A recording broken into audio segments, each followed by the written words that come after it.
Okay, good morning, everyone. We'll start this Community Services Committee. Bring it to order. Sorry we're running a little bit late, but I'm sure we'll be able to make up time from that. Any declarations of pecuniary interest under the Municipal Conflict of Interest Act? Councillor Redmond?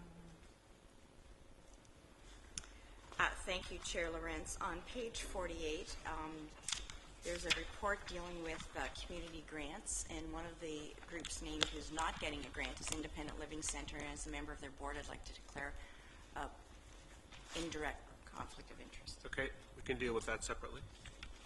Any others? Okay, let's move on to the consent agenda. We'll definitely deal with that issue separately. Is there any other requests to remove or discussions on any of the items? You moving the consent agenda? Okay. Do we have a seconder for that, and then we'll deal with questions? Second by Councillor Foxton. Councillor Clark? I actually wanted to remove 4.2 for a question. 4.2, okay. We're going to do that anyway. Councillor Nowak? I was going to do the same thing. I had a couple questions on 4.2. Okay. All right. Well, let's deal with the balance of the consent agenda then. All in favor? Opposed? That's carried. Okay, let's move to 4.2. Councillor Nowak.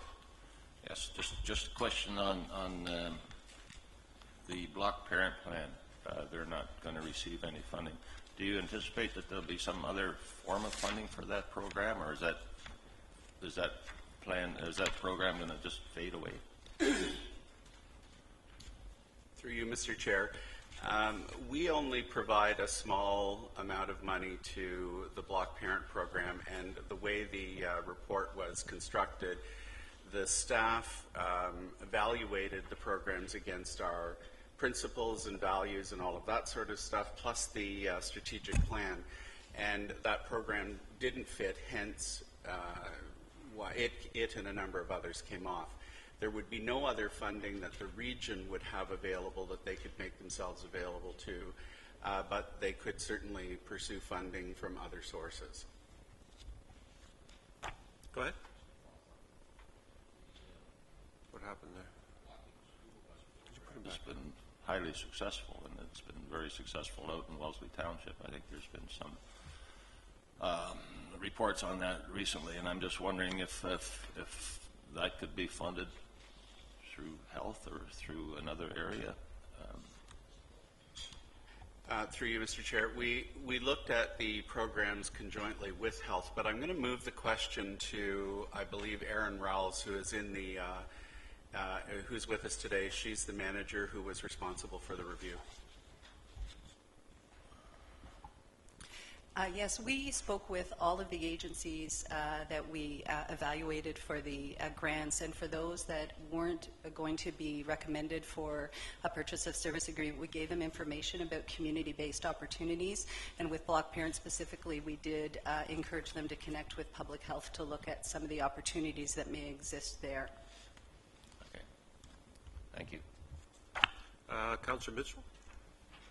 Yeah, I also was wondering about the walking school bus program, because I think that could be moved over to alternate transportation, actually over to where we're doing things on alternate transportation, because that is a big part of that is walking and getting people to walk their kids to school instead of driving them to school. So I would like to really see that money, that program, perhaps be moved into a different silo. So if that is possible, and I'm prepared to make a motion on that. Well, let's hear the rationale as to why it was moved. I see staff nodding heads, so I think there's some room for reconsideration. Is that what you're telling me?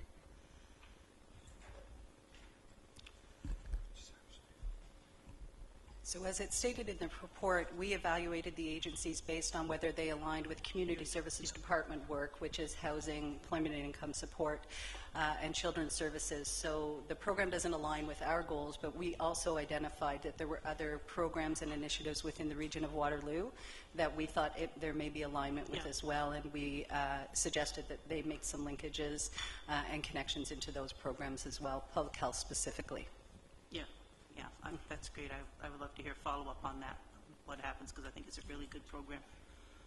We can take that issue back and bring something forward. Okay. Councillor Clark, please. Councillor Clark. Thank you, Chair. I agree with this report. I just had a couple of questions that were really more about implementation. And I think it might be just a typo. The Volunteer Action Center, it doesn't specifically say that the region will enter into a new purchase of service agreement. It does say that in all the other cases, so I'm thinking that that's maybe just an omission. Okay. Just generally, so for instance, with regards to community justice initiatives, since this program will benefit the tenants of Waterloo Region Housing, does this money now go into the housing budget? Okay, so, okay, that's really it. Thank you. Who's going to do that? Through you, Mr. Chair. Yes, the programs that are there we haven't finalized exactly how it will be done. We have a number of contracts within Community Services Division or Department that are spread throughout the divisions that might benefit by centralized oversight. So it may go into departmental services for general oversight, or we could put them into the individual divisions. We haven't made that final decision yet, but they will have a contract. The placement of the contract is as yet undetermined. Okay. I don't see any other speakers, any other questions. So we'll put the motion forward. It's been moved and seconded, I believe, yes. And Councillor Edmund has a conflict. And it's with the understanding that the issue that Councillor Mitchell has brought up will come back in a separate report. All in favor then? Opposed? That's good. Okay, thank you. So let's move on to the next item under the regular agenda, which is Immigration Partnership Update. There's a brief presentation, I believe. Yes, Tara Bedard, the Executive Director of the Immigration Partnership, is here, and she'll provide an overview for us.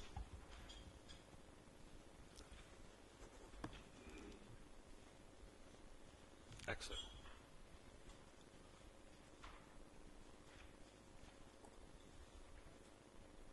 Good morning, Tara. Welcome.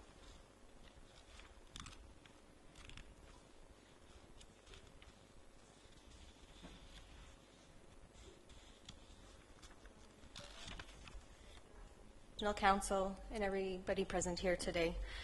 My name is Tara Bedard, and I'm the Executive Director of the Immigration Partnership, a community program which is hosted by the region of Waterloo. And I'm here today to share a brief update about our program.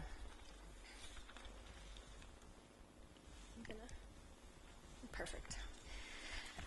Just a bit of background about the work that we do through the Immigration Partnership. Immigration benefits Canada in many ways. It fuels linguistic and cultural diversity, economic opportunities, global connectedness, innovation, and much more. And our working age population is shrinking in Canada. The Conference Board of Canada reports that immigration currently accounts for 65% of all of Canada's net population growth, and that within the next 20 years, this will grow to almost 100%. The current federal government in Canada is taking a progressive approach to immigration. It has increased permanent resident admissions to the country to 300,000 admissions per year, up from an average of 259,000 in the previous 5 years. Its Economic Council, or its Advisory Council on Economic Growth, has recommended a further increase of up to 450,000 permanent resident admissions in the next 5 years. It is improving its infrastructure to administer these higher targets. It has put new and faster visa programs in place to get people into the country more easily. It has demonstrated a willingness to open Canada's doors in response to humanitarian crises around the world through its Syrian Refugee Resettlement Initiative. And all signs point to the growing prominence of immigration in Canada and in communities like Waterloo Region, and in the importance of taking progressive approaches locally to best supporting newcomers as they settle into local communities, to fostering community cohesion and increasingly diverse communities. According to Immigration, Refugees and Citizenship Canada, in the last 2.5 years, over 8,000 new permanent residents have made their home in Waterloo Region. That includes almost 2,700 refugees that have settled in the country. The number of temporary residents in Waterloo Region is also climbing as the number of international students in the community increases, and we are seeing some growth in the number of refugee claimants who are coming into the community. Immigration data from the 2016 census is not yet available, but as this infographic, which was produced by the region's Economic Development Department, shows, the language data that has been released shows that immigration continues to make its mark on this community. Mandarin, for example, has grown by nearly 200% as the language most spoken at home in the region since 2011, followed by Arabic at over a 55% growth rate. So the community is changing. So this is just some of the context for the work that we are doing with our community partners through the Immigration Partnership.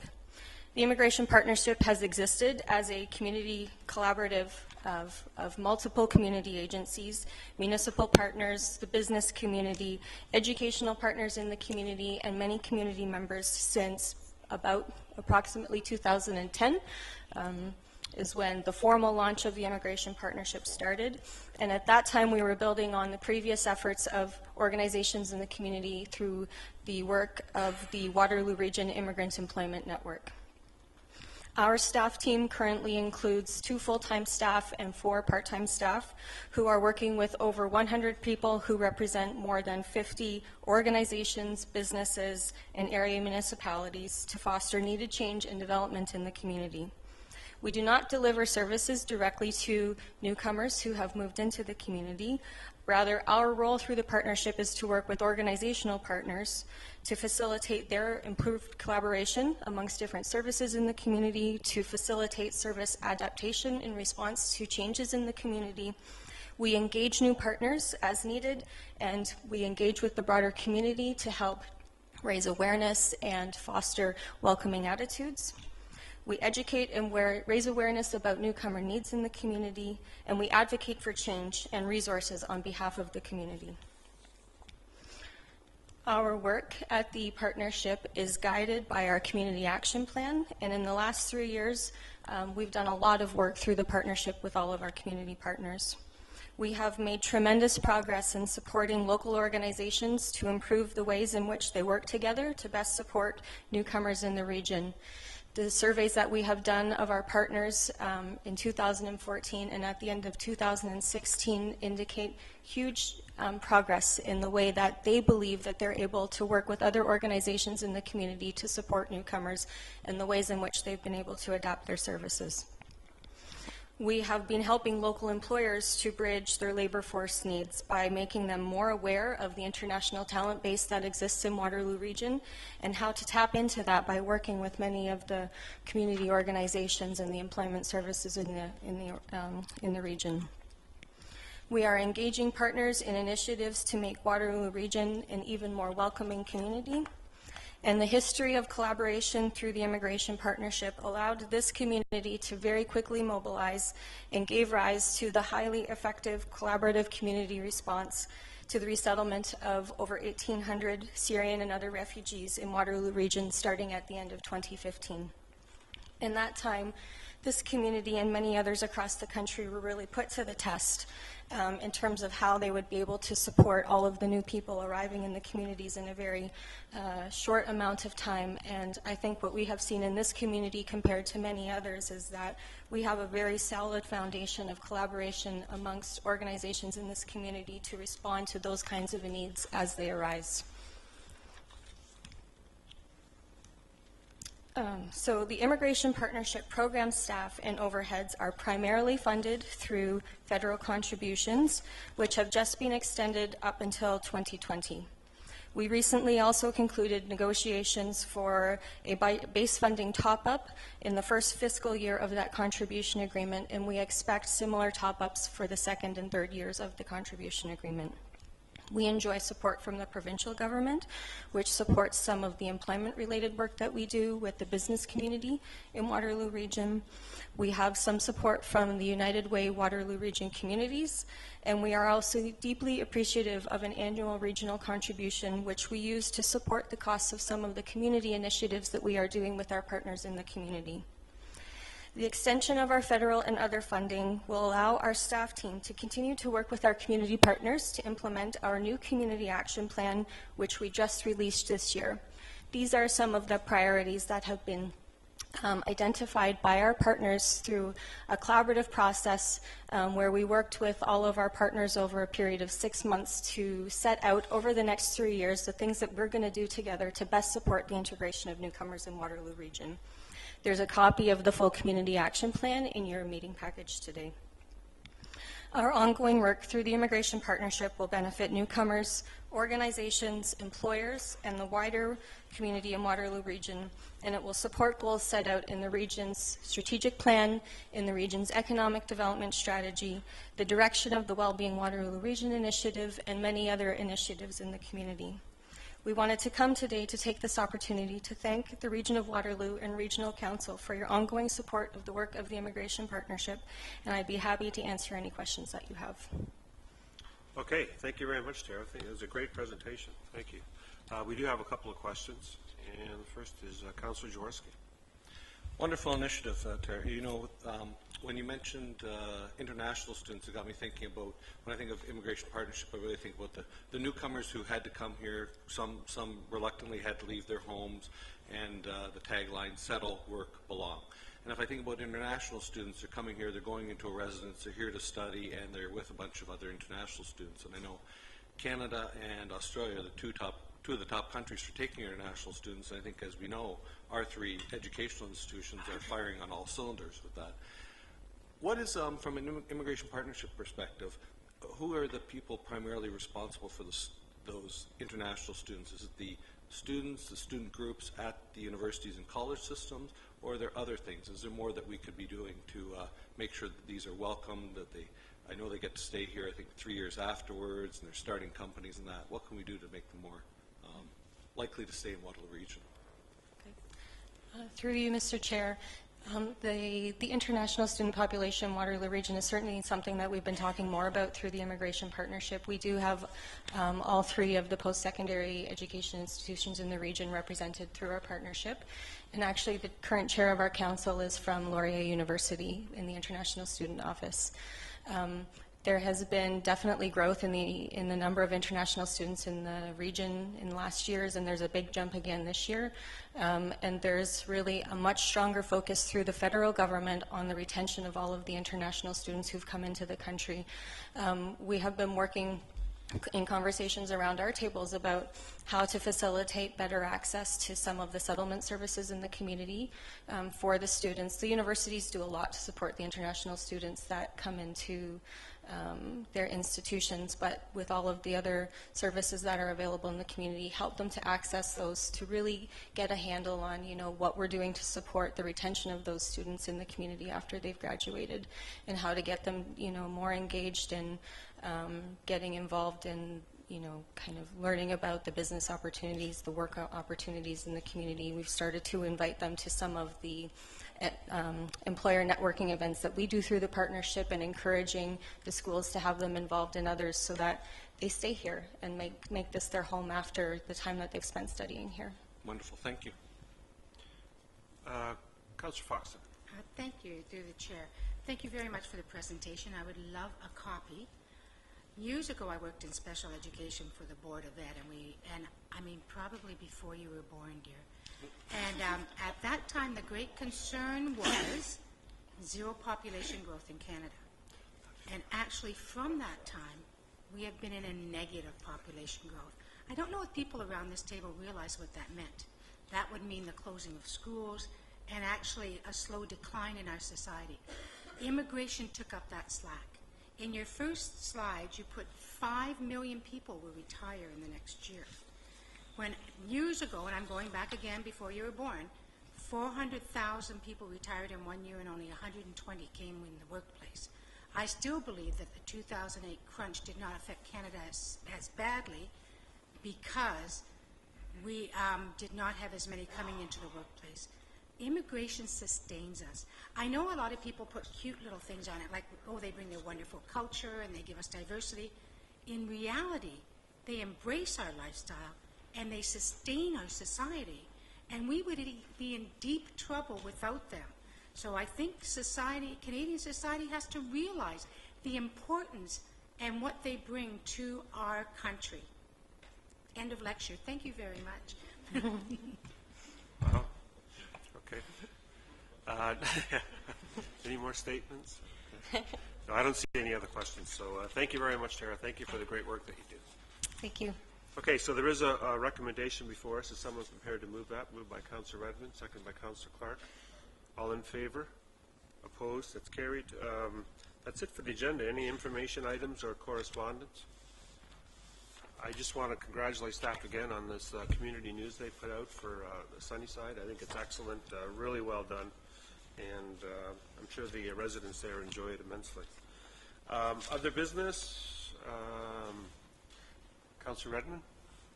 Thank you, Chair Lawrence. I just wanted to pick up on your theme of Sunnyside Foundation and mention that there was a very successful golf tournament held yesterday, and some of us whacked our way around the Rebel Creek Golf Course. Councillor Joe Nowak and I played. I know Brian Storts played, and I think... Tried to play, did you say, or did you play?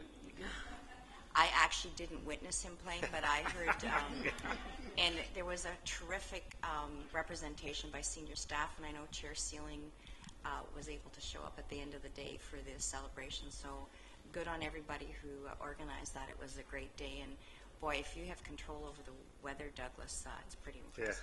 Yeah.